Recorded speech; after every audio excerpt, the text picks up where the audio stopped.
Father, forgive them, for they know not what they do. Paul in his letter to the Galatians said, I see that you observe days and months and seasons and years. I am afraid I have labored over you in vain. Now here we are, this crowded week of observing these different days. And this is the season. And actually it's the year. What did Paul give to the world? What he gave to the world is this, that the Spirit of God and the human imagination are one. He said, we did not receive the spirit of the world, but the Spirit which is from God, that we may understand the gifts bestowed upon us by God. Here is the one that became the many, that the many may become the one. For one must be all, and comprehend within itself all things, both small and great. Everything in the world, all that I behold, though it appears without, it is within, in my imagination, of which this world of mortality is but a shadow. So when we are told, if I be lifted up, I will lift all men and draw all men unto me. Now we are told he is lifted up. Therefore all men are already redeemed. But they have to experience it within themselves. They are already redeemed. But in this world of mortality, this must be now, I would say, repeated within the individual. For he must contain and experience all within himself. There is only God in this world. God only acts and is in existing beings or men. So let me share with you a story that was given to me last Friday night. This lady's husband's name is Ray. When I use the word Ray, I am speaking of her husband. She said, last year, Ray said to me, it's going to cost $1,000 to put on a roof, a new roof. We need the roof. It'll cost $1,000. He didn't say they could not afford it. He just said, I saw the new roof. Right then and there, I saw the new roof. Then she said, I was working at my sewing machine. It's an old one, but it was adequate. It did the job. But I would like a new one, she said. And so I imagined a new one. There's the old one, but I imagined the new one. Then I was putting away my tape recorder, and I felt how heavy this thing is. I would like a new, lightweight one. I put the old one away, the heavy one, but I thought I would like a new one that is light of weight. So I put it away, the new one that was light of weight. Then she said, Ray said to me, my new shoes hurt. He just bought them and they were hurting. Well, I wanted him to have shoes that did not hurt. That in my imagination. All this was last year. Then came the turn of the calendar year, and we had a robbery. No, they didn't steal the roof, but they took the other movable objects. And this past week I got a settlement from the insurance company, pardon me, for $2,050 odd. I now have my nice new sewing machine. I have my nice lightweight tape recording. Ray's shoes do not hurt. And there is money for the roof and much, much, much left over. Now, who instigated the robbery? Now on Friday you will hear, if you go to service, there are 7 words on the cross. 3 taken from Luke, 3 from John, and 1 from Matthew and Mark. It's the same one from Matthew and Mark, which is the 4th one. My God, why hast thou forsaken me? That's the one taken from these 2 Gospels. But the first one used on the cross is from Luke. Father, forgive them, for they know not what they do. Everything is moving under compulsion. No one sees the invisible causation. No one sees the invisible imaginal acts that is putting pressure upon everyone who is bent in a certain direction to perform the needed act to produce the imaginal act that is completely unseen by the world. Here, every natural act, natural effect, has a spiritual cause and not a natural. A natural cause only seen. It is a delusion of the fading vegetable memory. Now in her letter to me she said, these things I remember. They were all last year, but I remember them. In her case, she is blessed that she could remember when Ray said to her, it's going to cost $1,000 to put on the new roof, and I saw the new roof. Even though at the moment, maybe we thought we could not now afford the new roof. When I used my sewing machine, it was adequate, it was good, it did the job, but I would like a new one, and I saw a new one. And when I put away my tape recording, it's all right, it was adequate, but it was heavy when I put it away. I thought, I've seen all these nice, new, lightweight ones, and I would like a nice, lightweight one, good one. Now she said, I have all of them. I have my nice, new, lightweight, my new machine, raised shoes, they do not hurt, and the roof will be a new one. The money is there, and much left over. So the first cry on the cross, Father, forgive them. They know not what they do. They're all asleep, moving under compulsion. And men and women, unwittingly, most of them, some wittingly, are setting the whole thing in motion. And they're simply moved. So someone given to the feeling of getting something for nothing, so he takes the tape recorder. If he sells it for anything, that's profit. It costs him nothing.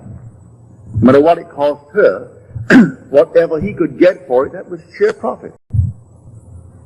If he goes out and he finds something that he stole for $100, and he could move it quickly for $15, and one gets a bargain, he made $15. It cost him nothing. His investment was nothing.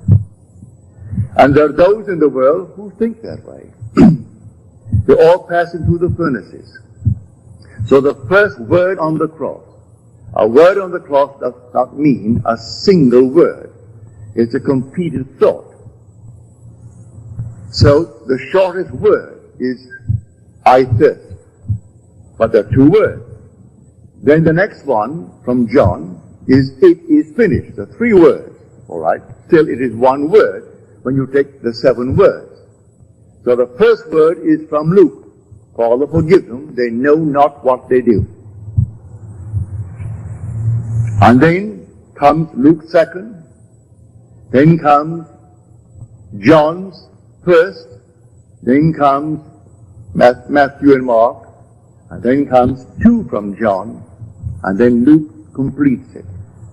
Father, into thy hands I commit my spirit. So when he said, and this little punctuation mark has been pushed around in the second word on the cross, which is from Luke, and the thief turns to him and asks him to have mercy on him. And he said, behold, I say unto you, today thou shalt be with me in paradise. Well, you could alter the punctuation mark and put the comma after today.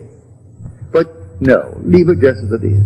Behold, I say unto you, today thou shalt be with me in paradise. This is now resurrection.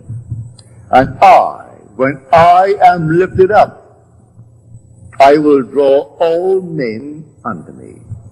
For all things are in my own wonderful human imagination. And I am all imagination. So when I am lifted up, I draw all. At the very moment, I draw them all with me. But they individually must have the experience that I have had. But they are already redeemed because I took them up with me. Because all things exist in the human imagination. And anyone who is resurrected, well, he can't be resurrected and leave behind him any part of himself. So the whole vast world is raised up with him. I am telling from experience, the heavenly chorus sing when this thing took place. They sing the fall, actual fall into division, and the resurrection into unity. They sing it out. And then the regeneration through resurrection from the dead. They actually sing it out. And the words, it is finished, I heard it, but I didn't sing it. The heavenly chorus sang it. When I walked by and everyone was made perfect, as I was perfect. And then at the very end, the chorus sang out, it is finished. That was the 6th word on the cross. And the last one is when this garment comes off. And that is the 31st Psalm, the 5th verse. Into thy hands I commit my spirit. Complete the verse. Thou hast redeemed me, O Lord, faithful God. That was the promise at the beginning. I would fall into division and become fragmented, dwelling in all, that not a thing in this world could be apart from me. Because how could I be apart from something that I'm going to influence? Because all things by a law divine in one another's being mingled. If I'm not penetrating you now, I couldn't see you. You couldn't hear me if I did not penetrate you and you penetrate me. So all things by a law divine in one another's being mingled. So when I am lifted up, I take with me my entire universe, my whole vast world, knowing that every one that is now shadowed in that world will have a repetition of the same experiences. For one fell into division, and then resurrected into unity, bringing all back together into the one. So in her case, I can't tell you how thankful I am that she shared it with me. That she could now actually feel that the robbery, which seemed at the moment as a shock, she lost the tape recorder, she lost this, all the movable objects. And then came the settlement from the insurance company for $2,050 which replaced these with the new one. all the light ones, and enough to put on the roof, and then still left over. So, Father, forgive them. Yes, the thieves of thieves. It's yourself pushed out anyway. Here someone is tonight accused for stealing maybe what? A little cup or a saucer. And yet the bank where I bank, the United California Bank, they're still looking for the internal thief who stole $50 million last year from their subsidiary in Basel, in Switzerland. $50 million. And they know it all is on the inside. It can only be on the inside by trusted employees. They think they can bring it down to six trusted employees. They can't quite put their fingers on it because in Switzerland there are all these strange hidden accounts. But they are missing $50 million. So someone goes into the bank and holds it up and gets $1,000, and we balloon the whole thing. The other thing is hush-hush. There is a bank in Illinois a few months ago, close to $7 million, and they still can't quite put their finger on how it happened on the inside. No one came in and robbed them. And we speak of the little shoplifting on the outside. And the poor little girl goes off to jail, or the little boy goes off to jail. I'm not condoning it. If you could stop the investment from the inside,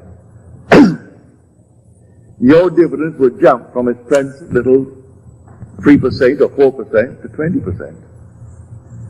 If you could only stop it from the inside.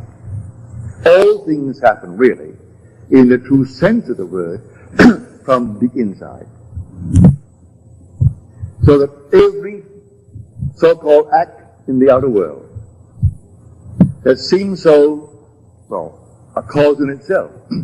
May I tell you, every natural effect has a spiritual, imaginal cause, and not a natural. A natural cause only seems, it's a delusion of what? The fading memory. Man can't quite remember. Pardon me. Luckily, she remembered when Ray said we could use and need a new roof. But it would cost $1,000, and so that's put into the future. She remembered when he complained the new shoes were hurting. In her mind's eye, she revised it instantly, at that moment. The roof and the shoes. When she worked on her machine, she revised it. It was adequate, but she said, I have a new machine, sewing machine. And putting the heavy tape recorder away, she wanted a new one that was light of weight, and she revised it, and she got, in her mind's eye, a lightweight new tape recorder. Then she goes home one day to find the house had been robbed. She had carried insurance, so she brought in the insurance, and here they paid her the $2,000, which replaced all these things in a new way. So I tell you, this story is the greatest story ever told. There's no story like it. But Christianity needs forever and forever to be saved from secular history. It is not secular history. It's the history of your own wonderful human imagination. God and your own imagination are one. They're one. You are an immortal being. You cannot die. Because you're all imagination. And when you actually know it from experience, then you can wipe your tears. Nothing can pass away. You may not see them with a mortal eye, touch them with a mortal hand, but they are in a world just as real as this. Just as real. continuing the journey until they reach that moment in time when they are resurrected. And then the scattered body begins to be collected, and they're gathered together into one. So one must be all, and comprehend within himself all things, both great and small. And you are that one that actually fell. And then, in falling, you became fragmented. You became divided into the unnumbered parts, and each seems to be independent of you as you look out on it. You're only looking out on yourself pushed out. And your whole vast world must make real your unknowing imaginal acts, or your knowing imaginal acts. I ask you to trust this teaching. Believe in your imaginal acts. You may not see it tonight or tomorrow, but believe in it. Actually assume the most glorious thing in the world for yourself or any aspect of yourself. Trust it.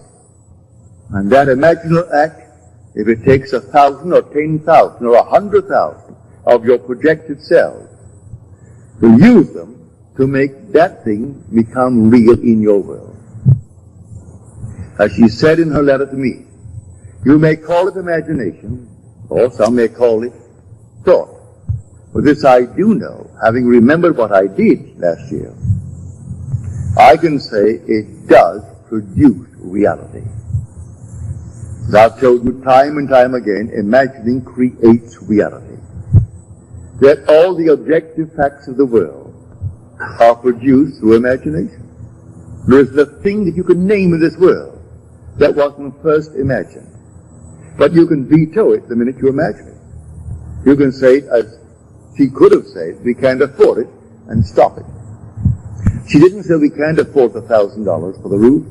She saw the roof, and it was new. But she didn't see the robbery. That's the means. Now, let me turn you now to the 55th chapter of Isaiah.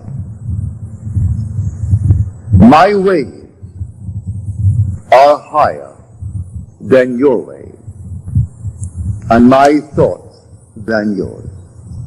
This is the chapter where you're told, my word shall not return unto me void, but it must accomplish that which I purpose and prosper in the thing for which I sent it. So my ways are higher than your ways. Don't concern yourself with how it's going to be done. For the same voice who spoke these words said this in the 32nd chapter of Deuteronomy, the 39th verse. I, even I, am he. I kill, I make alive. I wound, I heal. I do all these things, and none can deliver out of my hand.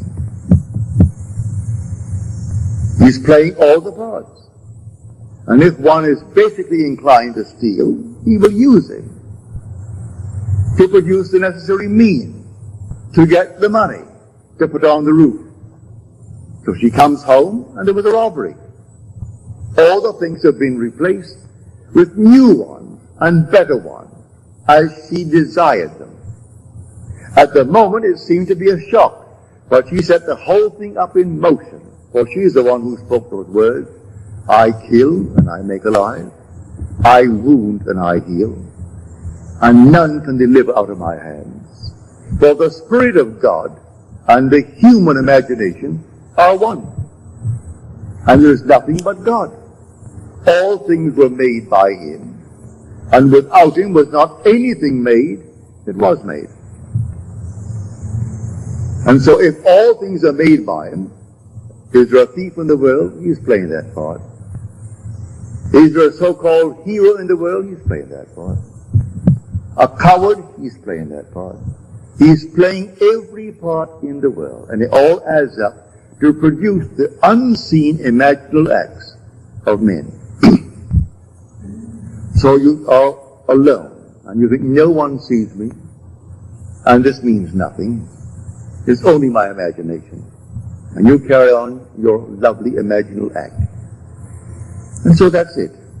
Not knowing that you're actually producing tomorrow's effects in this world. And when it comes into the world, that natural effect has an unseen, invisible, imaginal act as cause, and not a natural cause. A natural cause only seen. It is a delusion. Delusion of what? Of your fading memory. You don't remember when you did it. So when confronted with your own harvest, you can't quite believe it. You can't remember when you did anything that could actually be like this. I didn't rob myself. I never thought for one moment of robbery to get the money. No, but I did see the whole thing done. And there are thieves in the world, all over the world, and they're all played by God. There is nothing but God. God only acts and is in existing beings or men. Now let me find that actor, because God only acts, and He is in all existing beings or men. Well, I'm a man. I've got to find that actor. Well, the thing that I see reflected in the mirror when I shave in the morning is a mask. That's persona. Now, who is wearing that mask? I answer, if you say, Neville, I turn around and I say, yes, here I am. But who is the being that is there? I am. That's my real name. But the mask is called Neville. But I will say, I am Neville. So the wearer of the mask called Neville responds. That being in that mask, behind that mask that no one sees, is God. And now the whole vast Christendom will celebrate this victory of God, that He actually died, literally died. But God's first attribute is mercy. And God turned death into sleep. And then rose the sexes to work and to weep. And so all the sexes rose as masks. When God died, He buried Himself in humanity and died. And then His first attribute, mercy, turned it into sleep. That's what Blake meant when he said eternity exists. And all things in eternity independent of creation, which was an act of mercy. That was the merciful act, to turn death into sleep. And God is dreaming this dream. One day He will awake. And when He awakes, He resurrects. And then He gathers into His own being all His scattered beings. So all are gathered together. When I depart this time, may I tell you, I am taking everything in the universe with me. And when I am lifted up, I will raise all unto me. Read it in the 12th chapter of John. Not one can be left, because all things exist in the human imagination. But it's not raised up until he who is scattered is awakened to unity. And then he draws into his one being all that was scattered.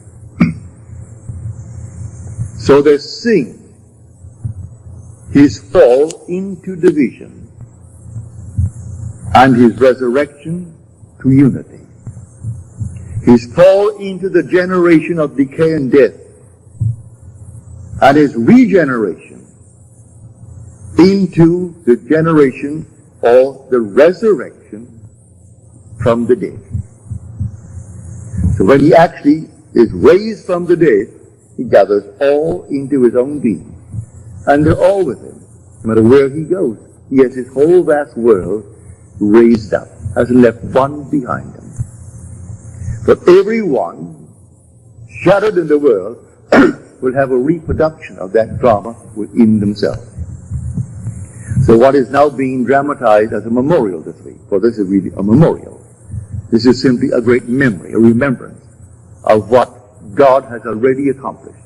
And so they're perpetuating it through Good Friday, then comes the burial on Saturday, then comes the resurrection on Sunday. But the whole thing is done. It's all done. Only to be repeated in the individual. And then the individual, who is a semen scattered, becomes the unit. And he draws his vast world unto himself, and he is resurrected.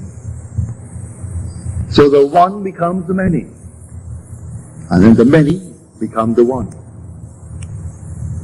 So whenever one is raised, he takes his whole vast world with him, even though it seems to be left behind.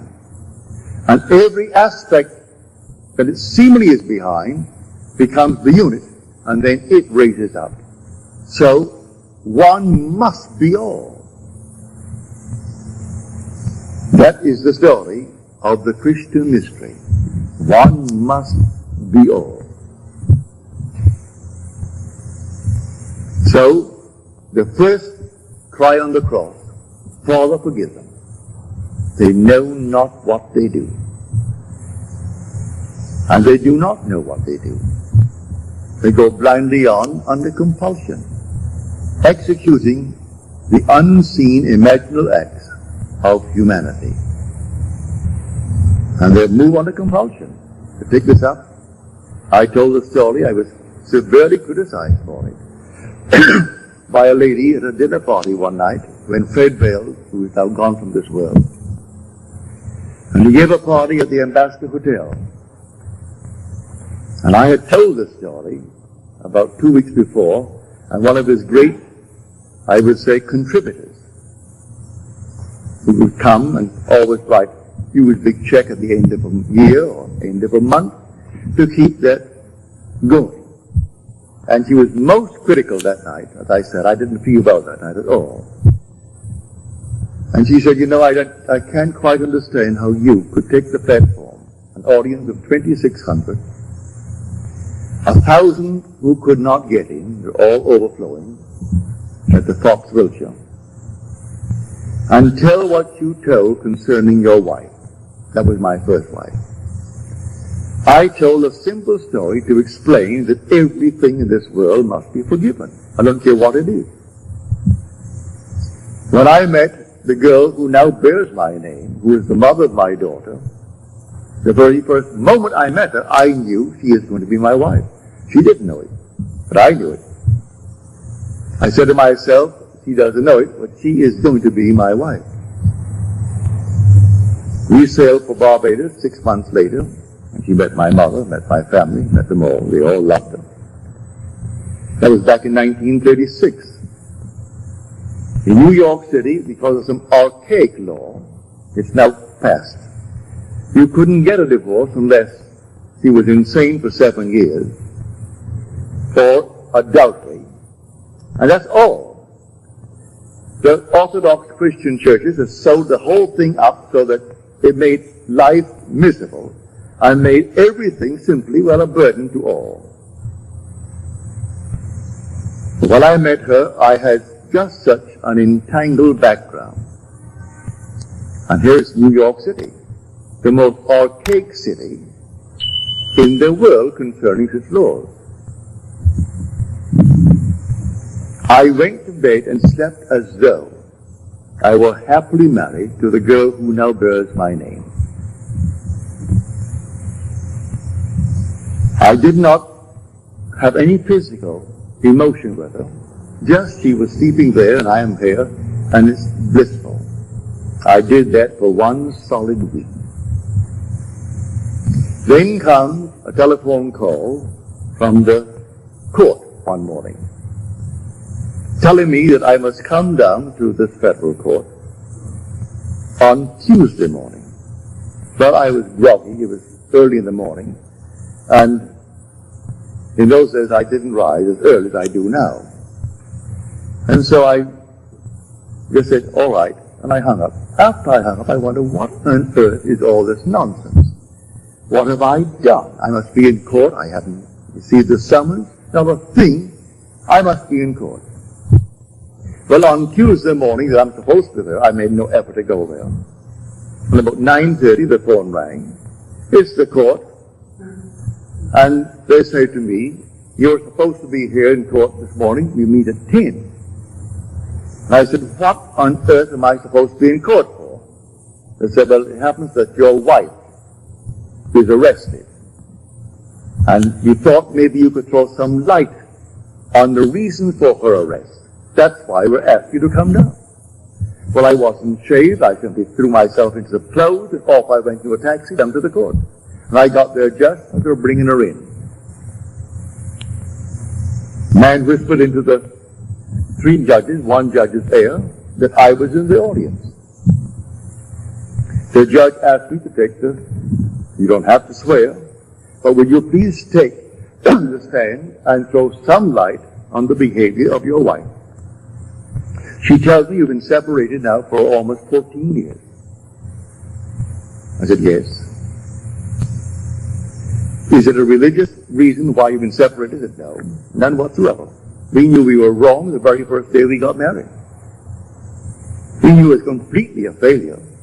Well, right away. Then he read the case. She was picked up for shoplifting. They went to her home and found other things in her home. And I said, what do you say for this? I said, as far as I'm concerned, I don't think that really she is a shoplifter.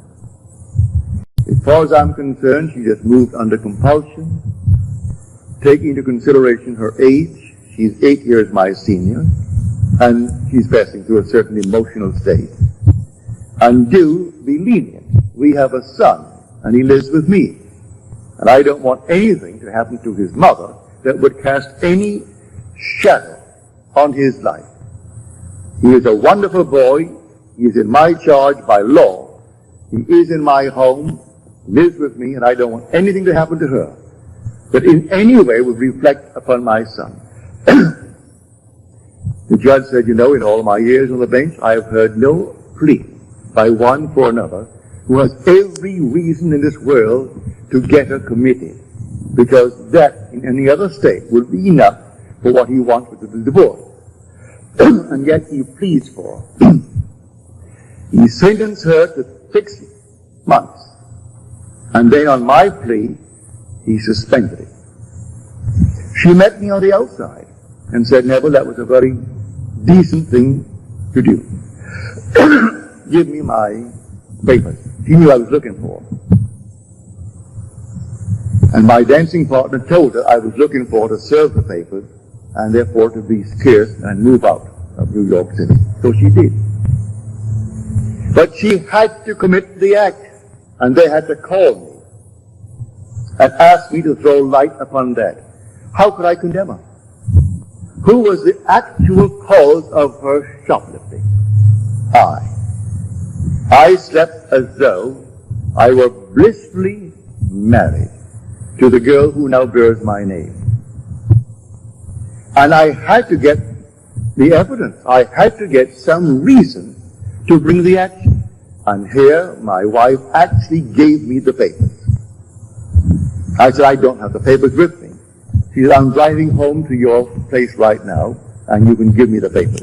That's illegal, to serve your own papers. But she drove up to my hotel where I lived. I went to my room, came down to the lobby, and gave her the papers. Did my own serving. Now that is an illegal thing in this world. But then I got my divorce. In the city of New York, then I could marry the girl who now bears my name. Now when I told that, I told it only to tell people of that one word, the first word on the cross, Father, forgive them, for they know not what they do. They're all moving under compulsion. And the unseen causation is hidden from the world.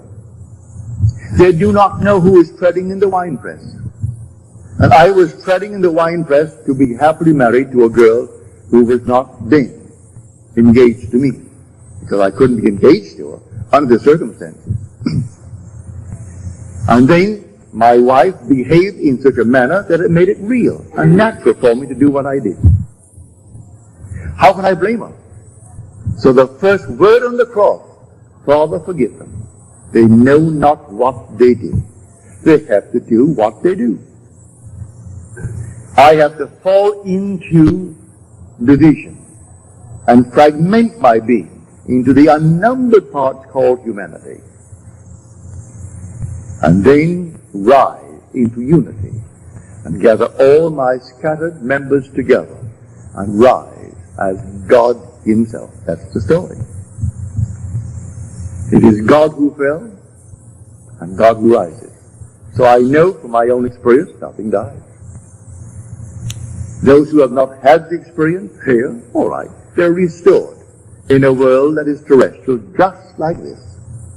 And they continue their journey until that moment in time when they're resurrected. And resurrection is resurrection into unity.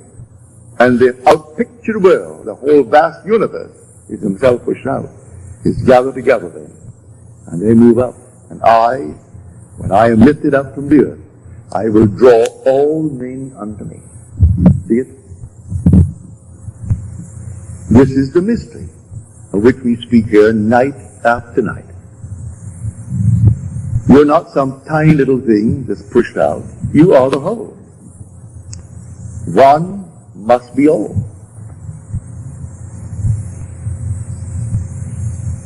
And the day will come, you will find that you really are the all. So not one person in the universe could be outside of you when you are resurrected. Because as you are raised up, you raise all with you. And each will have the experience of being raised up, and all, eventually, will be the one. And in that day, there shall be one. His name one, as we are told in Zechariah. But Blake tells it so beautifully in his Dream of 9 Nights, called Valor, or the 4 Zones. And then he tells a story of the falling into division. And when they're all gathered together, this one man they call Jesus. And they in him, and he in them, live in perfect harmony in Eden, the land of life. For you are the Lord Jesus Christ, whose resurrection they're going to celebrate this coming Sunday. You tell that to the priest that slapped you. Tell that to any minister. Because they are sound asleep. They do not know who the Lord Jesus Christ is. I tell you, the Lord Jesus Christ is buried in you. And He is your own wonderful human imagination. That's the Lord Jesus Christ. And when He is raised in you, you will raise all in this universe with you. That is the story. So I want to thank my friend for sharing with me her experience and being big enough to remember.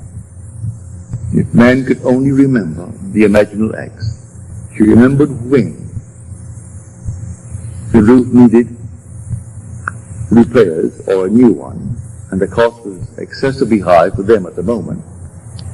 She remembered her husband complaining about the pain the new shoes caused, the weight of the tape recorder, and then working on the machine, the sewing machine, and it was adequate, it was good, but she would like a new one. And then came out of the nowhere a robbery, and took all these movable objects. And then came the insurance that sent the check for $2,000 odd, that replaced all the movable objects and enough for the roof and much, much over. So she can actually say, forgive them, Father, those who took it. Did they not do her a favor? And yet they are thieves in their own eyes, and thieves in the eyes of society, and they are. You know who played the part? God. And you know who actually made them do what they did? The lady who wrote me the letter. Now she knows the words in that 32nd chapter of Deuteronomy. I, even I, am He, and there is no God beside me. I kill, and I make alive. I wound, and I heal. And there is none that can deliver out of my hand. So no matter what happened, if we only had the memory, we could trace it to a forgotten imaginal act on our part.